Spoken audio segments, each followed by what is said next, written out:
Welcome back to NTV Weekend Edition. Now, the cost of living is more of a headache than painkillers can contain. And let's face it, some of the jargon around the economic stuff can really bring that headache on. So on tonight's edition of Unpacked, we break down the concept of inflation. What does it mean for you and how does it affect you? Let's get it unpacked.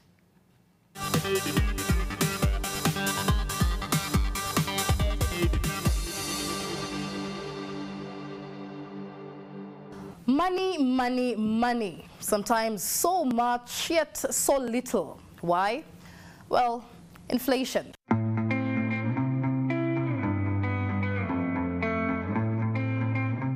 Did you know that in just 5 years, the price of your favorite cup of Kenyan tea skyrocketed by over 45%? According to the East African Tea Trade Association, in 2019, the price of Kenyan tea at the Mombasa auction averaged around 225 shillings per kilogram. By 2023, the price had risen to approximately 328 shillings per kilogram. That's not just steam, it's the boiling reality of inflation. Let's dive into the world of inflation in Kenya, a phenomenon that affects everything. Whether you're buying a loaf of bread or paying school fees, inflation is that inevitable guest that has a relationship with your pockets. Well, sometimes it's more like a situationship. So what is inflation? Inflation is defined as a general increase in prices of goods and services across an economy.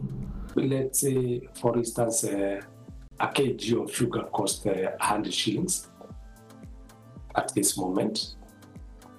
And a few months later, if the same kg of sugar costs 105 shillings, then it means inflation has taken place. So in simple terms, inflation is when the cost of goods and services rises over time and you need more money to buy the same things. It's like your money is on a diet. It's getting thinner while prices are getting fatter. So what's causing the price hike? There are a few culprits. The first is demand pull inflation.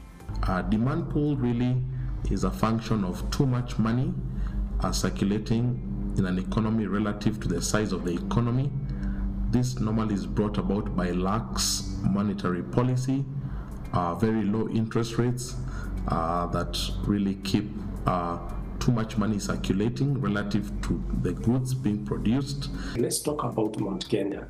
If in that region, that village, for some reason, people think it is a good area to buy a piece of land because of bountiful agricultural harvest. Because the supply of land remains fixed, and now people want to buy a piece of land in that neighborhood, all of a sudden, the prices of land in that area will go up. Why?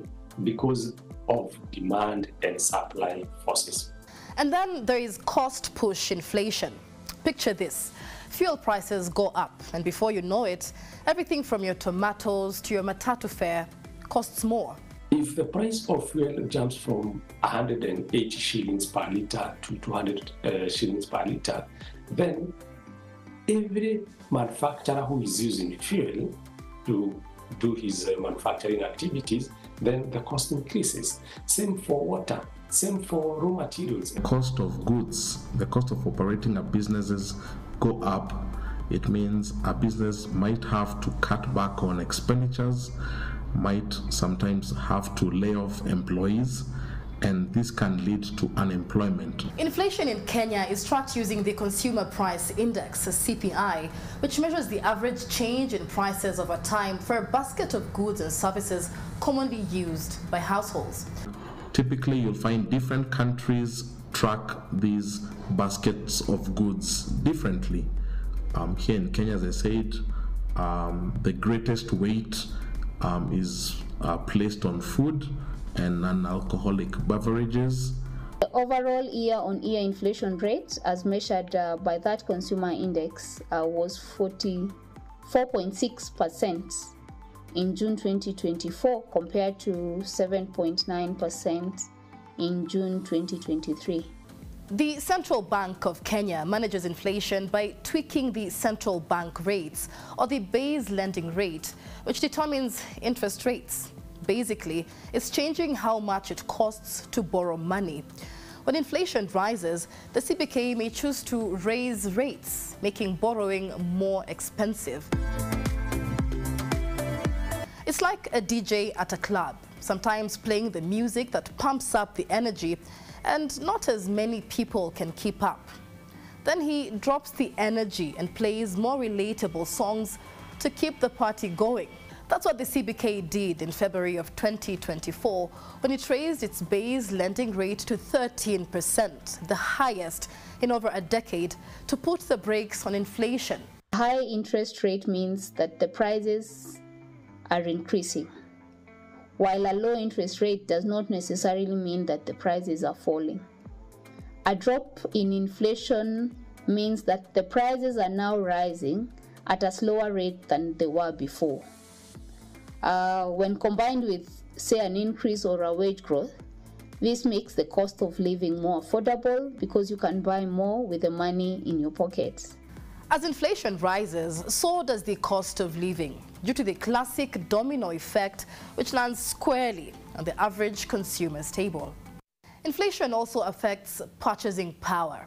This really is the villain in the story. With inflation creeping up, your shilling doesn't stretch as far as it used to. You know how you could buy A, B, C, D, and E with that 1,000 bob?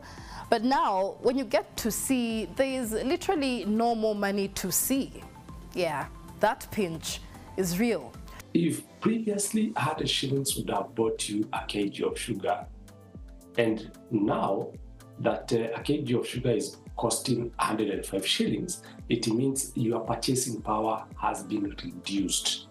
This mostly affects vulnerable people in the society, and it is therefore important for government to put in place affordable safety nets for the poor, and the timely disbursements of these cash transfers then should be able to mitigate and build resilience to cope with a more frequent and disruptive economic inflationary shock. Another crucial aspect is economic stability. Inflation injects some level of uncertainty into budgeting, both at home and in the boardroom. Businesses struggle to predict costs, often leaving price adjustments to the last possible minute. It complicates their pricing strategies. They are not able to retain their customers. It also strains their cash flows, and introducing these uncertainties into their long-term planning. Consumers already practicing their best budgeting acrobatics face the challenge of fluctuating costs for essentials. It's like trying to plan a garden wedding during a storm. Everything is unpredictable. So what can be done about this inflation beast that's literally taking a bite out of our wallets? There are several things the government can do, including monetary policy adjustments.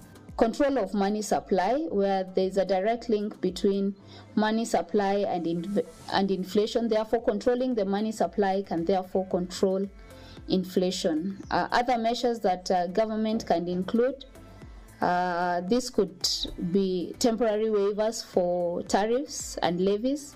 But ultimately, surfing the waves of inflation is a team sport. We've all got a part to play, from policymakers to the you guy, my guy chaps, and even your local mama boga. It's like a nationwide harambe, but instead of raising funds, we're raising economic stability.